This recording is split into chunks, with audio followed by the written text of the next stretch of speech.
Investir Malin, une émission présentée par Alexandre Brunet et Gaëtan Lefebvre, cofondateurs du site construire-sa-retraite.com.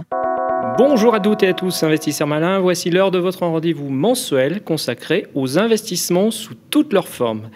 Alors, après ces épisodes de confinement qui se sont succédés, vous avez peut-être envie d'investir dans l'immobilier, mais vous n'avez pas de temps à y consacrer, ou alors vous ne souhaitez pas vous aventurer dans la visite de biens, préférez juste placer votre capital sur un investissement immobilier. Sachez que cela est possible. Il s'agit de l'investissement dans la pierre papier, ou plus exactement dans les SCPI. Mais problème avec la crise économique qui existe, est-ce encore une bonne idée et vers quel support s'orienter ? Alors vous l'aurez compris, ce mois-ci, nous allons aborder le thème de l'investissement dans les SCPI, Sociétés Civiles de Placement Immobilier, et cela tombe très bien car ce mois-ci, nous avons le plaisir d'accueillir Nicolas Van den Ende, directeur de l'épargne chez Sofidy, une société de gestion de fonds immobiliers parmi les leaders en France. Alors Nicolas Van den Ende, bonjour, merci d'avoir accepté notre invitation. Avant toute chose, est-ce que vous pouvez nous rappeler comment ça marche, comment fonctionne une SCPI et quels en sont les avantages bien sûr ? Oui, bonjour messieurs. Donc les SCPI, on vient de le dire, c'est l'acronyme de Société Civile de Placement Immobilier. Alors qu'est-ce que c'est ? C'est un investissement qu'on peut réaliser quand on est épargnant pour pouvoir devenir copropriétaire d'un parc immobilier et vous confier la gestion de ce parc immobilier à une société de gestion. Pour le dire de manière un peu plus pratique, vous épargnez, vous investissez, vous confiez votre épargne à une société de gestion qui va, pour votre compte, investir, développer un parc immobilier, le gérer, récolter les loyers et vous les reverser. Donc en résumé, la SCPI, c'est un investissement de long terme, c'est important de l'avoir en tête, avec pour principal objectif de verser des revenus. Long terme, 5, 10, 15 ans ? Au moins 10 ans. Au moins 10 ans. Au moins 10 ans. D'accord, alors merci pour ce rappel. Alors maintenant, quels sont finalement les avantages et les risques pour l'investisseur quand il achète des parts de SCPI ? Alors, c'est important, effectivement. Il y a des avantages, il y a aussi des risques. Si je veux être un petit peu provocateur, parfois on dit c'est les avantages de l'immobilier sans les inconvénients. Alors, commençons d'abord par les avantages. Une vision optimiste. Une vision très optimiste. Le premier, et c'est important de le rappeler, c'est un produit qui est transparent et encadré. Donc, c'est important pour l'épargnant. C'est pas quelque chose de complètement obscur, opaque. Donc, premier point, cette notion de transparence et d'encadrement. Le deuxième, c'est que pour un investissement immobilier, la mise d'entrée est beaucoup plus faible que si vous achetiez de l'immobilier en direct, puisqu'à partir de quelques centaines d'euros, vous pouvez acheter des parts de SCPI. Ça, c'est un élément important. C'est aussi un bon biais de diversification de votre épargne. Alors, l'immobilier, souvent, on en a beaucoup, sous forme, à commencer par sa résidence principale. Là, avec les SCPI, vous allez apporter de la diversification. Et puis, je termine par le plus important, c'est la notion de mutualisation du risque.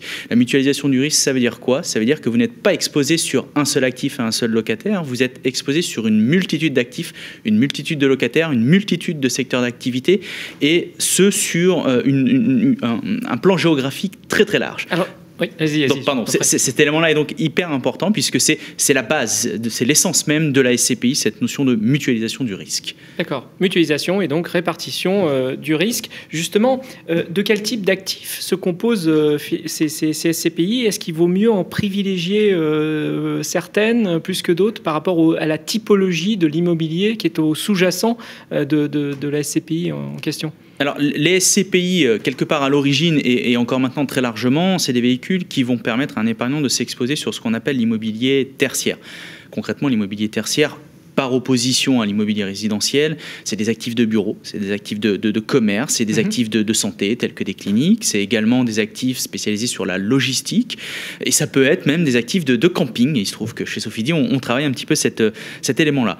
Alors ensuite, bien évidemment, il faut faire une analyse, il faut généralement essayer de prendre un peu de recul.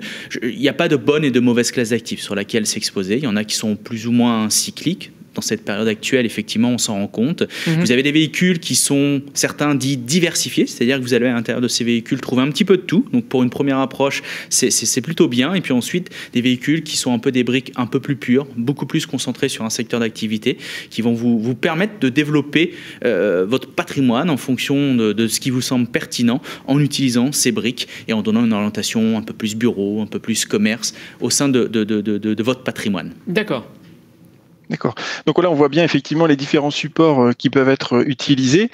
Par contre, bon, on va pas se mentir, ce qui intéresse les auditeurs, c'est les chiffres, les rendements.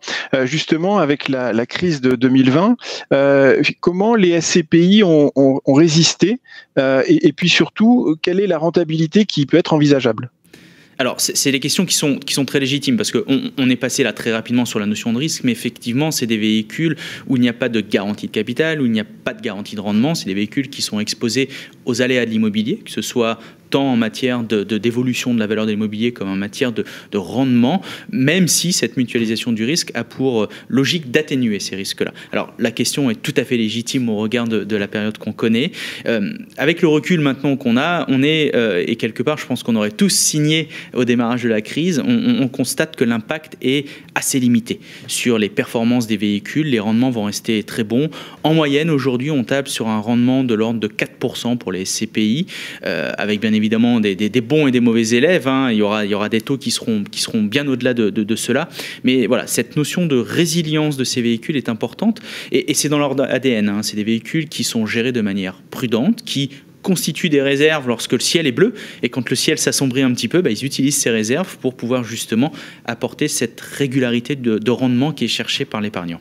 D'accord, donc là vous utilisez quand même un petit peu de votre trésor de guerre pour essayer de lisser et faire en sorte que cette rentabilité reste à un niveau qui soit suffisamment attrayant, j'imagine. C'est ça, globalement on va effectivement, les SCPI vont un petit peu taper dans le trésor de guerre. Une fois encore, c'est pas forcément le cas de tout le monde, ça dépend des typologies d'actifs, mais l'impact sera très limité. D'accord. Alors pour ce qui concerne l'immobilier commercial, le développement du e-commerce, là en ce moment on est en plein dedans, le confinement et puis la crise économique qui en découle, est-ce que ça ne remet pas en question finalement l'investissement dans les SCPI? Parce qu'en plus, il y a beaucoup de littérature autour de ça. Qu'est-ce qu'il faut faire aujourd'hui? Alors effectivement, beaucoup de littérature. Le e-commerce, ça fait plusieurs années qu'on nous en parle, mais effectivement, il y a un phénomène d'accélération. Hein, on le ressent très clairement. J'ai envie de vous répondre de manière assez simple. J'ai envie de vous dire, bien au contraire. On l'a dit à l'origine, hein, c'est vous confier votre épargne à un professionnel dont le métier, c'est justement de gérer cet immobilier. Depuis des années, on fait face à des vents contraires qui font évoluer l'immobilier. L'immobilier, c'est pas quelque chose de figé. Ça évolue dans le temps, bien évidemment. Et notre métier, c'est aussi d'adapter le patrimoine des SCPI, ce parc immobilier dont l'épargnant est copropriétaire, de l'adapter pour faire en sorte qu'il soit toujours loué et qu'il délivre toujours des rendements. Alors, sur le sujet du e-commerce, effectivement, il y a une montée en puissance.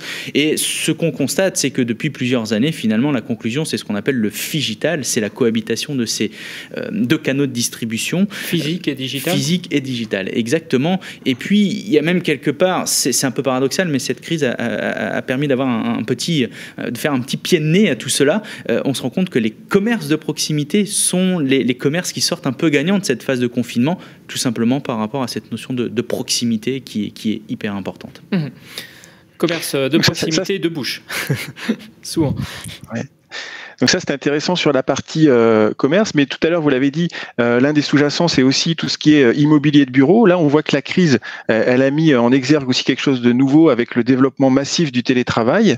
Même question un petit peu, est-ce que là aussi, il y a toujours un intérêt à investir dans la SCPI, compte tenu du fait que peut-être que certaines grosses entreprises vont profiter de la situation pour faire des économies sur le foncier, par exemple? Alors, vos propos sont très justes dans la logique de développement massif du télétravail. Le télétravail, c'est pas quelque chose de nouveau qui est né avec cette crise. Hein. C'est quelque chose qui existe depuis, en tout cas, on en entend parler depuis un petit peu plus longtemps, mais effectivement, là aussi, encore un phénomène d'accélération.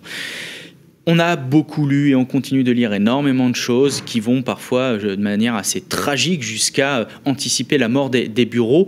Ça n'arrivera que si on fait 5 jours sur 5 de télétravail, effectivement, où plus personne n'a besoin d'utiliser des surfaces du bureau. Je pense que plus on avance, plus on se rend compte qu'on en est quand même assez loin. Il y a un certain nombre de points négatifs, des travers qui apparaissent sur le télétravail. On n'a plus ce lien avec ses collègues qui est hyper important, ce lien informel, jusqu'à des problématiques un petit peu de santé, parce que quand on travaille chez soi et qu'on n'est pas équipé, on peut avoir des problèmes de dos. Bref, tout ceci, effectivement, va là aussi, il ne faut pas être dans le déni, ça va faire évoluer l'immobilier, la façon dont on consomme les mètres carrés de bureau, et c'est là où il faudra rester sélectif, agile. Et on est, en tout cas en ce qui nous concerne, convaincu que les actifs qui ont des très bons fondamentaux, qui sont capables d'offrir cette flexibilité et sur des très bons emplacements, réussiront à traverser, à sortir gagnant, je dirais même, de ce sujet télétravail qui demain sera pleinement intégré, et on continuera, on n'aura pas peur de le dire, d'utiliser des surfaces de bureaux différemment, certainement plus dans des grands open space, de manière beaucoup plus cloisonnée, mais il y aura toujours besoin de surfaces de bureaux. Très intéressant ce que vous dites, Nicolas Van Aden. Finalement, même si la période est complexe en ce moment, malgré toutes les incertitudes qui peuvent peser, vous avez rappelé, l'air de rien, que un bon investissement immobilier, c'est quand même l'emplacement qui compte, et cette fameuse règle dont on nous parle bien souvent, elle a aussi lieu d'être dans les différents sous-jacents qui sont dans ce que constitue une SCPI. Hein. Ça, il faut pas l'oublier, c'est valable aussi même pour une grande foncière comme la vôtre. Oui. Alors, donc 2021, eh bien, c'est encore une année très particulière après l'année dernière, 2020. Est-ce finalement la bonne année pour investir dans ce contexte à la fois de difficultés économiques, peut-être, on ne sait pas trop quelles vont être les conséquences, et puis aussi sanitaires ? Alors oui, effectivement, l'année 2020, ça a été, on va dire, l'année du confinement. On pense qu'on sera peut-être moins dans une logique de confinement 2021. En revanche, les conséquences de la crise économique seront peut-être davantage les sujets principaux qui vont venir impacter notre activité. Oui. On est aussi convaincu qu'il va y avoir des opportunités à saisir en matière d'investissement.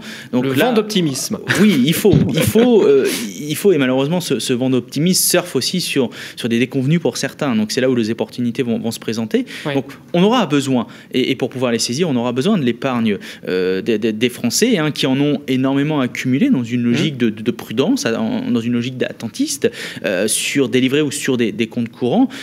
Il demeure des grandes problématiques quand on se projette sur le long terme, notamment le financement des retraites. Donc, à un moment donné, on a le droit de se poser la question, qu'est-ce que cette épargne, à un moment donné, qu'est-ce que je veux en faire ?